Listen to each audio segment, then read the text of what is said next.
What's good? What's good? I'm back. Yours truly, one and only Paul Pickett, host of the Paul Pickett Podcast, aka Triple P, aka the Common Sense Podcast, your source for music, sports, politics, world events, and much, much more.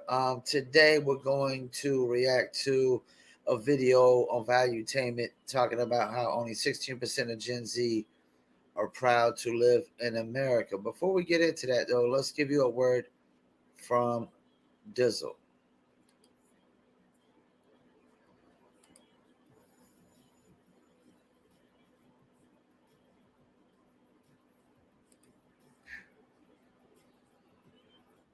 That turn, that lit, that slap.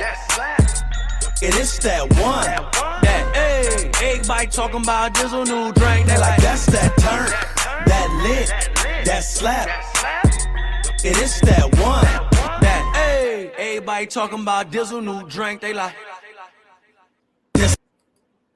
They like you can Dizzle too. Dizzle's a premium luxury liqueur mixed with agave tequila, French cognac, and orange liquor mango mix. Throw your Dizzle on ice and it's nice. If you want to order your very own bottle or bottles of Dizzle premium luxury liqueur, just go to dizzlebrand.com, click on our locations, click on one of the top 3 website links. I recommend Emilio's Beverage, must be 21 and over. Shipping and handling is included. Also, the Dizzle brand merch. You got the hats, you got t-shirts, hoodies, and more. Go to dizzlebrand.com, click on merchandise store. Also on our locations, there's locations in California, Oklahoma, Kansas, and Arkansas. And Dizzle brand merch is also available on Etsy.com. Just search for Dizzle brand or go to Etsy.com/shop/Dizzle brand. That's Etsy.com/shop/Dizzle brand. All right, let's get into it. Valuetainment and the crew.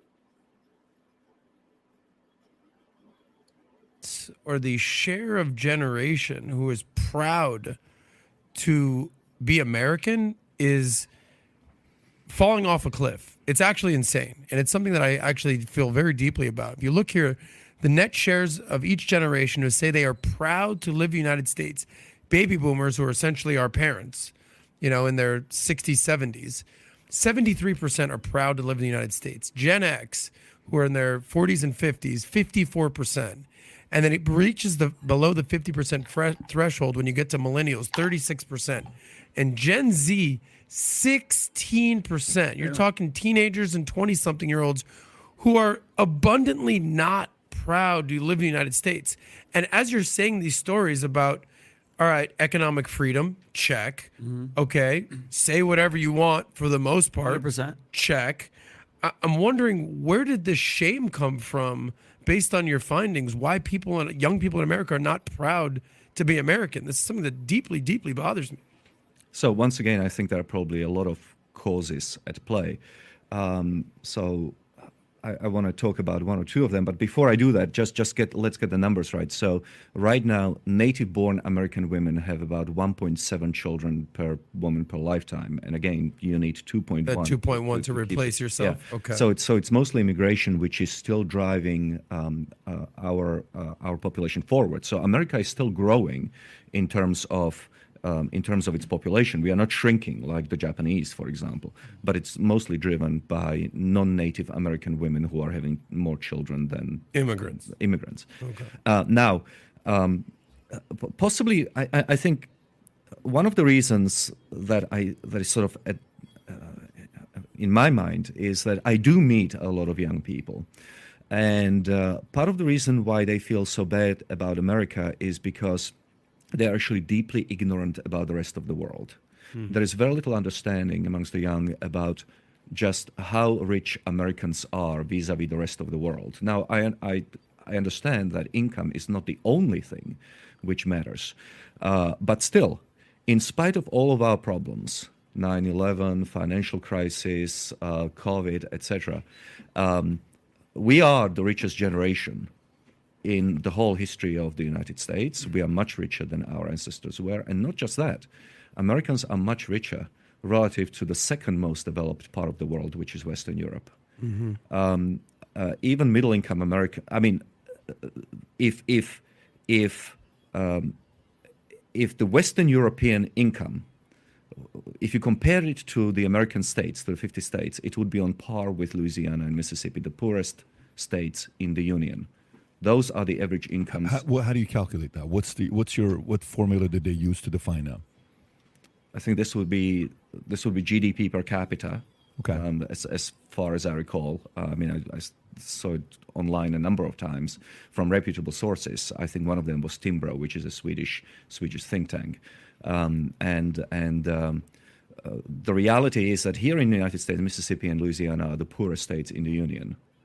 And if you go to the richest, they are roughly twice as rich as the poorest states in the union. California, New York, California, so- New York. And Western Europe is on the level of America's poorest states.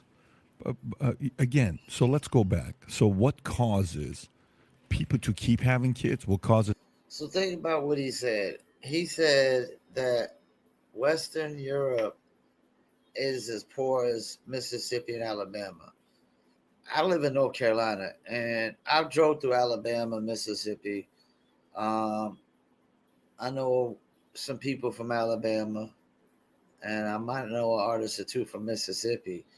But everybody knows that that's one of the poor. Those are two of the poorest states in the United States. And I lived in Panama for a couple of years, and I've seen poverty that you'll never see in America. Even homeless people had it better than the poverty that I saw in Panama. And the poverty was so bad that you could smell a stench once you hit a certain part of the city where all the poverty was at. This was in Panama, in Colón City in Panama, like real poverty. I mean, if we're calling anything in America ghettos, I mean, these were super ghettos. These were super ghettos because they were 10 times worse than anything you see in America. Let's keep it moving. People to stop having kids. So aside from a law mandated by the government like China, let's set that aside. That's a law. We can't do nothing about a law, right? This is depressing to look at this. It's very disappointing to see how Gen Z feels about their, what do you call it, how patriotic they are. But I'm not surprised. Gen Z spends the most time with teachers. And by the way, you want me to tell you the craziest data about teachers? I'll tell you the craziest data about teachers here. We just got the statistic this last week based on the research we were doing with Kai. Do you know what percent? And they got this data exactly on how people gave money, contributed towards their political party. Mm-hmm. What percentage of Hollywood do you think votes Democrat? 90%. It's exactly 90-10. What percentage of professors in universities are Democrat to Republican? 90 Democrats. I would say more than For every one conservative, how many Democrats are there? 13. 12. 12? It's 1 to 12. It used to be, it's 1 to 12, 1 to 13. So you're There's talking 94%. Exactly. So 1 to 12 is, that's a full-on monopoly. All these people are worried about monopoly. There's no bigger monopoly than this one. Yeah. But watch this one here. So when you think about Gen Z, who do they spend the most time with? English teachers. What percentage of English teachers are Democrats? English teachers in K through 12. 99%. 97%. Holy Yeah. What percentage of health teachers are Democrats? And you know what? Both of my sisters are teachers. I need to ask them what subjects do they teach. Health teachers in school. Health and guidance. I'm going to say 95. 99%. They're Oh the highest. my English God. teachers are 97. Health is 99%. Here's a little one that they have a little bit of reason. Science and math. What percentage are Democrats? Remember, this requires logic. I'll just say 50. 87% to 13%. Okay. So 97 is English, 99 is health, 87 is math and science. And Gen Zs are spending time around them nonstop. Hence, you're going to be thinking like they do. So I am not surprised at all. They're being convinced. Yeah, you talk about leaning on one political side than the other. He said 87% was the lowest percentage for teachers that were Democrats, or basically didn't vote Democrat, but they donated to Democrat Party. Which, if you donate to Democrat Party and don't donate to the Republican, I would say that you're a Democrat, and vice versa. That America sucks and America's bad and America's this, and get a little one of the benefits about having YouTube and access to different channels where you can kind of brainwash yourself out of the insanity stuff you've learned. You almost need to unlearn the crap that they've learned. If you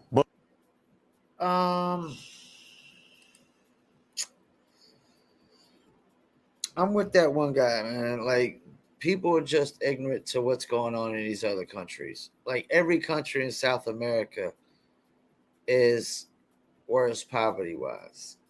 And unless you're making a shit ton of money in America and you're moving somewhere like Cancun or Mexico City or something, you know, like, the poverty is different. It's different. We know Africa, the poverty is different.